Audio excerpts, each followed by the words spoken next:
3-4 jours, le 9 Av. Il faut quand même se préparer.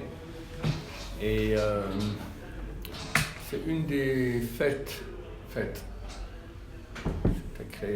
Dans l'alimentation, c'est appelé Moed. C'est un Moed, c'est une fête. C'est une fête de tristesse, mais on dit pas Tachanoun, le 9 Av, à Mincha la veille, on dit pas Tzidkatra, comme si une fête va rentrer. Alors, c'est une fête de tristesse. Et c'est pas facile. Hachem nous demande d'être heureux. Il y a des fêtes où il faut être en joie. Pas au Hachem, c'est la majorité des fêtes. Et là où il faut être en tristesse. Et les grands de ce monde, Tisha B'Av, ils disent comment ne pas être triste. Et ils se mettent à pleurer et ils pleurent toutes les larmes de leur corps. Le Shulchan Aruch dit celui qui n'arrive pas à pleurer pour la destruction du temple, alors. Non, il dit que chaque juif doit se lever la nuit pour pleurer à la destruction du temple. Alors les commentateurs ils disent celui qui n'arrive pas à pleurer alors qu'il pleure pour la destruction de son âme. D'accord. Si on a un niveau où on reste complètement insensible à la destruction du temple, alors on doit pleurer pour nous-mêmes. Et je crois que nous tous on peut pleurer un bon petit coup pour nous-mêmes. Et c'est vrai, ça fera 1950 ans que le temple est détruit. C'est énorme. C'est énorme. On n'a plus idée que ça pouvait bien être, qu'est-ce que ça signifie. Alors on va aller par un petit niveau. Niveau numéro 1, le plus bas. Tout simplement comprendre que lorsque le temple est détruit, tout le flux d'Hachem qu'il veut donner est arrêté. Il n'y a qu'un petit filet minuscule qui passe. Et une puissance énorme des ennemis contre nous, des ennemis d'Israël contre nous. Si le temple était là, si on se comportait comme il fallait, s'il n'y avait pas eu l'exil, alors on serait le premier de tous les peuples à leur enseigner comment se rapprocher d'Hachem. Il y aurait un flux de bonté dans le monde, pas de maladie, pas de souffrance, pas de mensonges, pas de concurrence, que la justice, que le bien. On a fait les crétins. Et c'est pas nos ancêtres qui ont fait les crétins, c'est nous encore.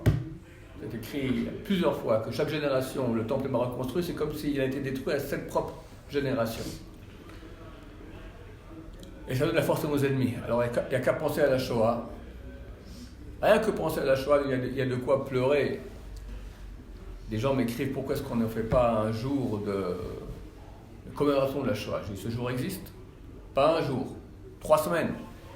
Ces 3 semaines de deuil ont été instituées alors, à cause de la destruction du temple. La destruction du temple, ce n'est pas simplement un bâtiment qui est détruit et c'est tout. Alors, on peut plus amener le sacrifice, on peut être pur, ok. Et alors? Ça veut dire que la présence de Dieu est partie. Donc, il y a un vide. Et quand il y a un vide, toujours les forces du mal qui viennent. Les forces du mal viennent. Et le mal a la haine du bien. Le bien, c'est Am Israël. Donc, on donne une force terrible à nos ennemis, et eux font tout pour nous anéantir. Alors Hachem veut qu'on reste. Par miracle, on survit. Par miracle. Mais quel prix! Quel prix! Le Ramban Nachmanide écrit au Moyen-Âge, il parle des 4 royautés qu'il y a, et la dernière c'est Malchut Edom, l'Occident. Il dit les souffrances terribles qu'ils ont fait endurer à nos ancêtres, cette Malchut, cette royauté. Il donne un exemple. Il dit que les Romains prenaient des boules de fer qu'ils chauffaient au feu bouillantaient au feu, et après on les mettait sous les aisselles, comme ça on devait les attraper comme ça, on était brûlés. Bon, c'est une torture terrible. Mais tu compares ça avec la Shoah, c'est incomparable. C'est incomparable. Qui aurait imaginé une chose pareille? Et tout ça parce qu'on n'est pas fichu de prendre sur soi le deuil de Jérusalem. J'ai vu un truc il y a 2 jours qui m'a fortement interpellé. Le Beth Halevi, le Rav de Brisk, avant d'être le Rav de Brisk, c'était un grand Talmid Chacham. Alors, il y a une délégation qui est venue de Brisk et dit on vous demande de devenir le Rav de la ville. Il dit ça ne m'intéresse pas, je ne veux pas être rabbin, etc. Voilà, il y a 30 000 juifs à Brisk qui attendent que vous veniez pour être le Rav de la ville. 30 000 juifs, je mets mon chapeau, ma veste, je viens. Chafetz Chaim a entendu parler de cela, il a dit s'il y avait eu 30 000 juifs qui attendaient Mashiach serait venu. C'est terrible. 30 000. C'est rien. Et machin n'est toujours pas. Quand est-ce qu'on va se réveiller? Je vais répéter ces choses que j'ai racontées souvent, que raconte le Rav Shimon Pinchas Zatzal. Un jour, un roi, il a fâché très fort contre son fils. Alors on va du palais.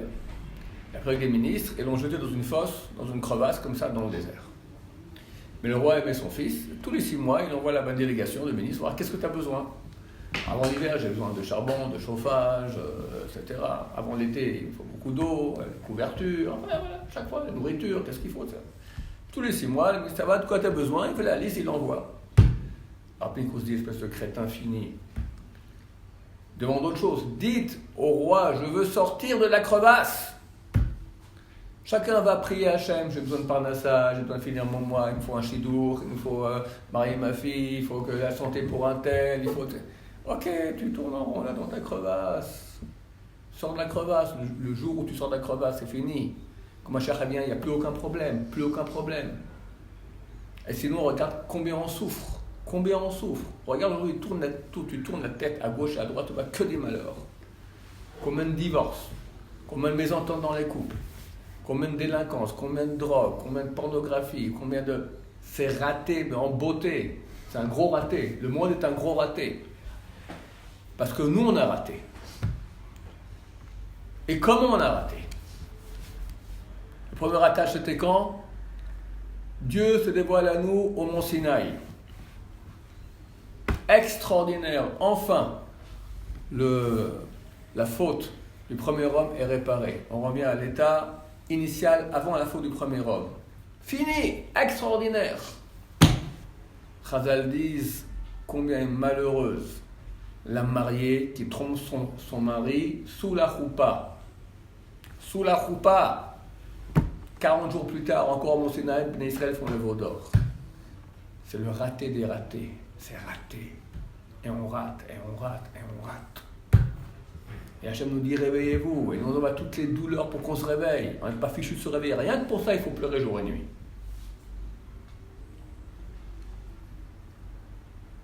Tu as une question? Ouais, moi, vous avez dit, si on avait le temple, il y aurait beaucoup de lumière, beaucoup... Et pourtant, ça, c'est mon deuxième point. Ouais, alors vas-y. Pourtant, on en a eu 2. Et on a vu qu'on a eu des malheurs et qu'ils ont été justement détruits. Donc, on voit que le temple, ça suffit. Chazal savait que les 2 temples seraient détruits. Alors, quand Ezra a construit le 2e temple, il a appelé les Yéménites à venir. Il dit à quoi ça sert? On sait qu'il va être détruit de nouveau. Venez quand même. Non, il faut bien le construire pour qu'il soit détruit. Il faut bien que quelqu'un soit là pour le construire. Ils n'ont pas voulu venir. Il les a maudits, qui seraient dans la pauvreté toujours, et eux l'ont maudit qu'ils mourraient hors d'Israël. Et les 2 malédictions se sont réalisées. Les Yéménites, quelle pauvreté! Il y a un commentaire de la Mishnah, de Rav Ba'adani. Melech Shlomo, il s'appelle. Un commentaire extraordinaire. Il s'est écrit il y a 400 ans, quelque chose comme ça. Il dit, la malédiction de Ezra s'est réalisée sur nous de façon phénoménale. On est dans une pauvreté totale, énorme. Tout le monde, toute la communauté, ma famille, moi-même, il raconte.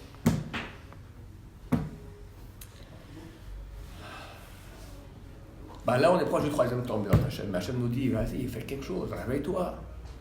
Au moins demande. Au moins demande. C'est terrible ce petit Shabbat. Pourquoi? Parce que juste après, c'est les vacances. C'est pas ton péché en milieu du 9 av d'être un peu content, c'est les vacances. Tu fais déjà les projets, où est-ce qu'on va demain. Il y en a même qui m'ont écrit qu'on peut déjà partir l'après-midi du 9 av, prendre l'avion, déjà partir. Voilà, on reste dans la crevasse, on passe nos petites vacances, on va faire un petit tour dans la crevasse ici, un petit tour dans la crevasse ici. Si vous demandez, c'est déjà bien. Oh, c'est déjà bien. Il va déjà respecter la lacha, c'est déjà. Oh, c'est bien, t'as raison. Je parle sur moi-même, qui je suis. J'ai entendu le Rav David Yosef, le père de la Rav Yosef, qui me dit son père, il pleurait à chaudes larmes. Donc, qu'est-ce que, allez, si on a une larme, on est déjà content. Alors, 2e point, ça c'est le niveau nul, niveau haut, plus haut. Hachem nous aime. Il est maître de tous les mondes. Il veut se marier avec nous. Il veut une union. Chazal compare cela à l'union d'un homme et une femme. C'est une union extraordinaire. On se marie avec Hachem. Il rentre en nous et on a un bonheur. Et chacun de nous a pu goûter des fois un peu le goût de la sainteté. à Kippour, un beau Shabbat réussi, à Rosh Hashanah, il y a des moments où on sent un peu. Mais qu'est-ce qu'on sent? Un milligramme par rapport à tout ce qu'on doit suer, ramer, faire pour avoir un petit rien du tout. Parce que c'est obscur, c'est vraiment la galoute, l'exil. La Shrina, elle est loin.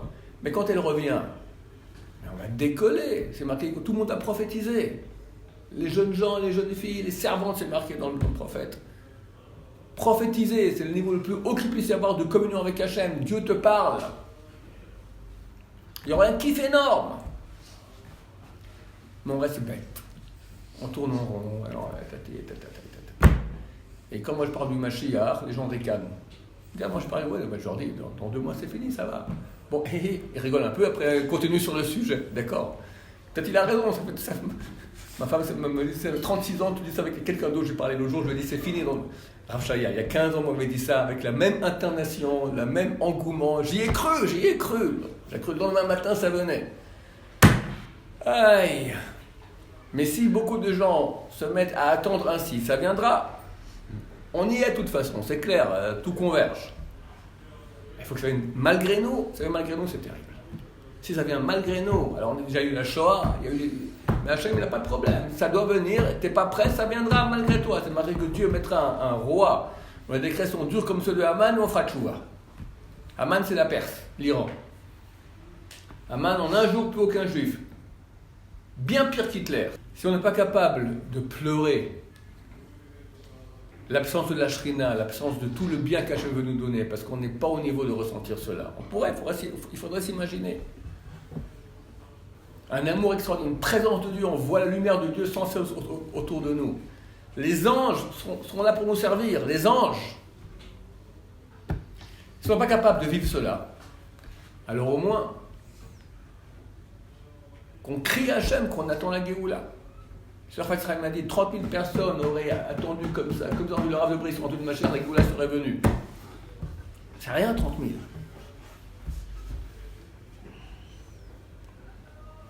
Ils pensaient jour et nuit. Prier, tu descends l'escalier, Hachem amène la Géoula. T'as un moment de libre maintenant, Hachem amène la Géoula. On peut prier ça 1000 fois par jour. Si 500 personnes se mettent à prier comme ça 1000 fois par jour, ça ne fera pas un effet dans le monde. Même un, ça fera de l'effet. Mais 500, c'est énorme. C'est 500 000 prières. Non, c'est beaucoup 1000 par jour. On va dire 100 prières par jour. Ok? 50 000 prières, ça fait 500 fois 100, 50 000 prières par jour. En 10 jours, tu as 500 000 prières à 2 millions. En 10 jours. Des petites prières courtes. Normalement, tu dis à Hachem, regarde, on attend, on veut. Baruch Hachem, qu'il n'y ait pas ce Tisha B'Av, que Mashiach, qu'on sort d'entendre le chauffard de Mashiach déjà avant. Et sinon, alors comprenez que c'est très proche. C'est écrit que, j'ai déjà cité ce midrash souvent, à Garbitra, que l'année où Mashiach se dévoile, tous les peuples de la terre sont en querelle. Le roi de Perse est en querelle avec le roi d'Arabie, etc. Aujourd'hui, c'est phénoménal. Partout, c'est le balagan. Entre l'Iran et l'Arabie Saoudite, l'Iran et nous, l'Iran et l'Amérique, l'Amérique et la Corée du Nord, l'Amérique avec la Chine. Maintenant, ils sont en pleine guerre économique. Peut-être aussi les petites îles aussi. On m'a dit maintenant, il y a une grande querelle aussi entre l'Inde et le Pakistan. Les deux ont la bombe atomique. Ça pète de tous les côtés, les tueries, etc. C'est extraordinaire, complètement fou. Quelqu'un m'a dit qu'il y a beaucoup de tremblements de terre. Il y a une sorte d'augmentation du tremblements de terre de façon tout à fait anormale. Tout ça montre que Mashiach est très proche. Alors messieurs, faisons tchouva. Disons à Hachem qu'on regrette tous les ratés qu'il y a eu durant toute l'histoire, qu'on n'a peut-être pas la force, mais qu'on demande qu'il amène un Géoula Berachamim. Amen. Oui, Yoni. C'est juste pour savoir comment on fait pour attendre quelque chose quand on ne connaît pas la saveur, on ne connaît pas ce que c'est. Pour ça, je t'ai dit, il y a 2 niveaux. Le niveau nul, le nôtre, on ne connaît pas, mais on a touché au malheur, on a vu, on a entendu, il y a des films sur la Shoah, Alors, c'est pas voir le positif d'Hachem, c'est voir s'il n'y a pas ça, quel négatif il y a. Ça doit déjà nous réveiller. Maintenant, à part ça, tout bon juif, il a au moins une fois dans sa vie senti un peu Hachem. C'était bon. Il y a des moments dans la vie où c'est bon, d'accord? Mais ce bon, il faut tellement ramer, c'est tellement dur, c'est tellement petit. Nous, on veut ça toute la journée facilement. Et Hachem, il le veut aussi. Hachem, il veut ça. Donc, rien qu'imaginer c'est vrai que c'est difficile, on n'a pas vécu cela, mais une lumière sur nous extraordinaire d'amour vers Hachem, fantastique. Fini, plus de concurrence entre les gens, l'amour entre les gens, tout sera fantastique. Alors Hachem Bekarov, meod, très très prochainement. Quand on voit les choses comme ça, on dit qu'il faut avoir peur du mal, de ne pas faire une choix par crainte. Allez, fais choix par crainte, ça marche aussi. C'est mieux que rien. Il y a deux niveaux, celui qui peut avoir choix par amour, encore mieux. Adraba, ou elle choix par amour et on est nous. Oui. Mais la Géoula, elle n'est pas que pour Hachem. Là, La Géoula, surtout, ça c'est vrai. C'est un kiddush Hachem. Tout. Hein? C'est-à-dire, le nom de Tchouva, tu parles? Ouais, le juif, ça va. Il serait pas mal de Torah, même. Pourquoi est-ce qu'il fait pas. Il a fait un grand bien avec Bila. Regarde, il y a deux choses. La Tchouva par rapport à l'étude de Torah, par rapport à l'accomplissement des mitzvot. On est encore loin du compte, mais c'est vrai qu'il y a déjà quelque chose qui est bien. Je parle d'une autre Tchouva maintenant, de l'attente de la Géoula. Et ça, hélas, c'est pas encore suffisant. Ça va mieux dernièrement. Mais c'est pas encore suffisant. Si toi, tu vis ta vie quotidienne, même dans la Torah, mais c'est petit, je te dis, vois grand. Quand tu ne demandes pas que je revienne moi, tu as encore ta page de Gemara. Oui, c'est bien, c'est très bien, ok, mais vois grand. Pourquoi tu ne demandes pas que ce soit moi qui revienne? Avant, c'était géant, c'était géant halakha. Avant, la facture, elle était beaucoup. Il y a un job pour avoir Mashiach. On va ramener tous les assets de sainteté, etc. Tu comprends? Le job qu'il avait, il était énorme. C'est comme une maison, d'accord? Comment tu fais une maison? Quand tu construis une maison, d'abord tu creuses, tu fais les gros œuvres, tu amènes les super tracteurs, d'accord, les gros machins. Après, tu commences à construire. À la fin, tu commences à mettre les briques. À la fin, tu fais l'enduit. À la fin, tu fais la couleur. Et tout à la fin, tu prends le petit pinceau pour faire les petites retouches. Nous, on est maintenant au pinceau avec les petites retouches. C'est marqué Beita Rishena. À la date, j'accélérerai. Ça veut dire que, ça on dit, c'est le contraire. Ou à la date, ou il accélère, c'est avant la date. Il dit, si ce n'est pas par notre mérite, ce sera la date fixée. Si c'est par notre mérite, alors ça sera avant. Attends, si la Géoula vient par notre mérite, elle est beaucoup plus grande, colossale, belle, grande, que si elle ne vient pas par notre mérite. Maintenant, si elle vient par notre mérite, quand tu es un siècle avant, c'est très très dur. Plus tu te rapproches du but, plus c'est facile, parce que le job qui reste à faire, il n'est pas grand-chose. Donc maintenant, on est vraiment, il faut être idiot pour ne pas voir que c'est... Voilà. Donc j'appelle tout le monde à se réveiller, à prier sans cesse, 100 fois par jour, Hachem, Amenagoula, Berachamim, avec miséricorde. Oui. Je veux savoir, alors sur quoi ça se joue? Sur notre niveau en Torah, on a vu qu'ils étaient plus grands avant, ou ça va se jouer sur notre chesed envers les autres, la bonté chassidique envers nous? Tout azimut. En tant que bon juif, tu dois être le top dans ta relation avec Hachem. Ça veut dire les mitzvot, l'étude de Torah, la prière. Le top avec ton prochain. Et je rajoute une troisième chose maintenant que les gens oublient trop, attendre la Géoula, la demander, la supplier, demander à Hachem, sauve-nous, on n'en peut plus, on veut que tu te dévoiles. Regarde toutes les prières qu'on fait. Il y avait Noraïm. Dans 2 mois, messieurs, on est juste en Rosh Hashanah et Kippour. Dans 3 semaines, on commence les Sichot. Je vais trop parfum, d'accord. C'est... faut se réveiller. Maintenant, la prière de Rosh Hashanah et Kippour, c'est la plus grande prière de toute l'année. Qu'est-ce qu'on demande? Pardon? Pas du tout. Tu regardes, tu lis la prière, c'est après. À Rosh Hashanah, il n'y a pas de pardon du tout. À Kippour, tu fais tout un Amida, après tu as un vidouille, tu commences après. Après la fin de l'Amida. Toute l'Amida de quoi on parle? Dévoile ton nom. Que tout le monde te reconnaisse. Que tous ceux qui sont âme disent que le Dieu d'Israël est le maître de tout, et maintenant il est le roi, que tous reconnaissent ta grandeur, et que le mal disparaisse. On ne demande que la royauté d'Hachem.